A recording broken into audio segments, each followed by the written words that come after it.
ભૂલથી પણ આ દિવસે તુલસીની પૂજા અને જળ અર્પણ કરવું મહાપાપ સમાન થઈ જશો કંગાળ, માતા લક્ષ્મી થશે નારાજ. જાણો શું છે માન્યતા. નમસ્કાર મિત્રો, જય શ્રી કૃષ્ણ, હર હર મહાદેવ. સ્વાગત છે તમારું એક નવા વિડીયોમાં. મિત્રો, આ વિડીયોને લાઈક શેર કરજો અને કોમેન્ટ બોક્સમાં સાચી શ્રદ્ધાથી જય શ્રી કૃષ્ણ, હર હર મહાદેવ લખવાનું ભૂલતા નહીં. તો ચાલો મિત્રો, વિડીયોને શરૂ કરીએ. પુરાણોમાં ઝાડનું વિશેષ મહત્વ છે. તુલસી અને શમી જેવા છોડની પૂજા કરવાથી માં લક્ષ્મીની કૃપા પ્રાપ્ત થાય છે. પૂજા પાઠ કરવાથી મનને શાંતિ મળે છે. તુલસીની પૂજા કરવાથી માં લક્ષ્મીની કૃપા પ્રાપ્ત થાય છે. આ દિવસે તુલસી પર જળ ચડાવવું જોઈએ. હિન્દુ ધર્મમાં દેવી દેવતાઓની પૂજાનું વિશેષ મહત્વ છે. પૂજા પાઠ કરવાથી મનને શાંતિ મળે છે અને સાચા ભક્તિભાવથી પૂજા કરવાથી ભગવાનની વિશેષ કૃપા પ્રાપ્ત થાય છે. પુરાણોમાં ઝાડનું વિશેષ મહત્વ છે. તુલસી અને શમી જેવા છોડની પૂજા કરવાથી માં લક્ષ્મીની કૃપા પ્રાપ્ત થાય છે.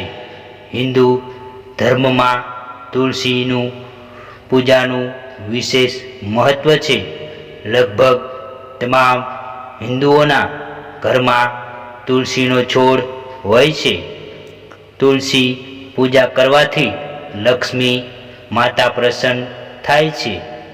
માનવામાં આવે છે કે નિયમિત રૂપે સવારે સૂર્યોદય સમયે જળ ચડાવવાથી ભક્તોની તમામ ઈચ્છા પૂરી થાય છે. ભક્તો દરરોજ સવારે જળ ચડાવીને વિવિધ રીતે તુલસી પૂજા કરે છે.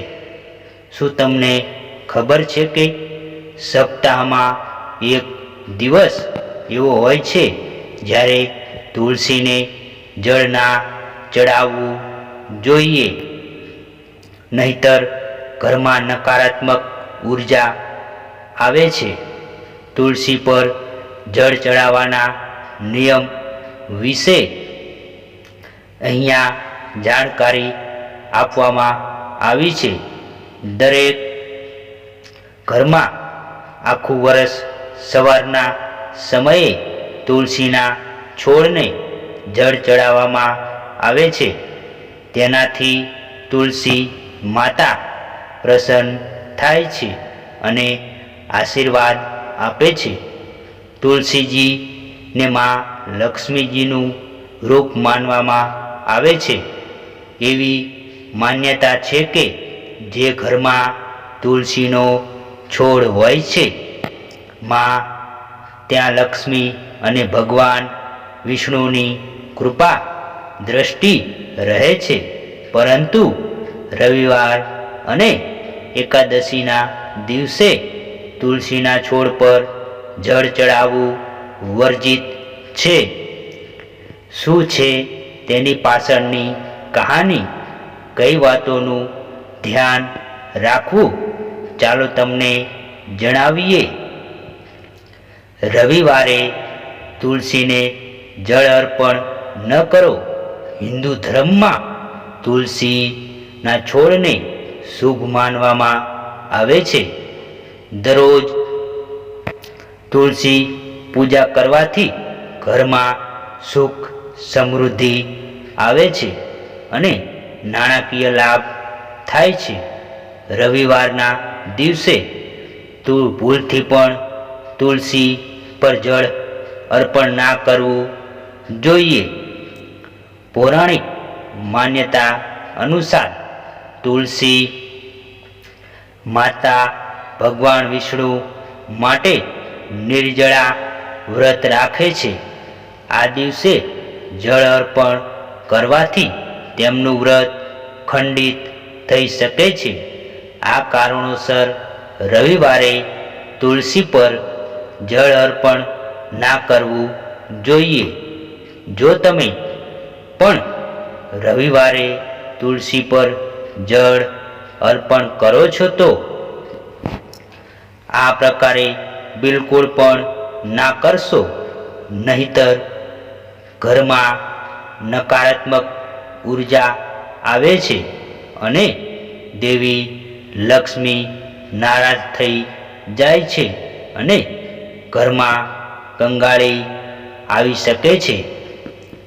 એકાદશીના દિવસે પણ તુલસીને જળ અર્પણ ન કરવું જોઈએ. એવું માનવામાં આવે છે કે દેવી તુલસીના વિવાહ એકાદશીના દિવસે ભગવાન વિષ્ણુના એક રૂપ શાલિગ્રામ સાથે થયા હતા. ધાર્મિક માન્યતાઓ અનુસાર દેવ ઉઠીને એકાદશી પર રીતિ રિવાજો સાથે બંનેના લગ્ન થયા હતા. દેવી લક્ષ્મી એકાદશીનું વ્રત કરે છે. તુલસીજી દેવી લક્ષ્મીજીનું રૂપ છે. તેવામાં આ દિવસે જો તેને જળ અર્પણ કરવામાં આવે તો તેમનું વ્રત તૂટી જાય છે અને તે નારાજ થઈ જાય છે તથા ધીરે ધીરે છોડ સુકાવા લાગે છે.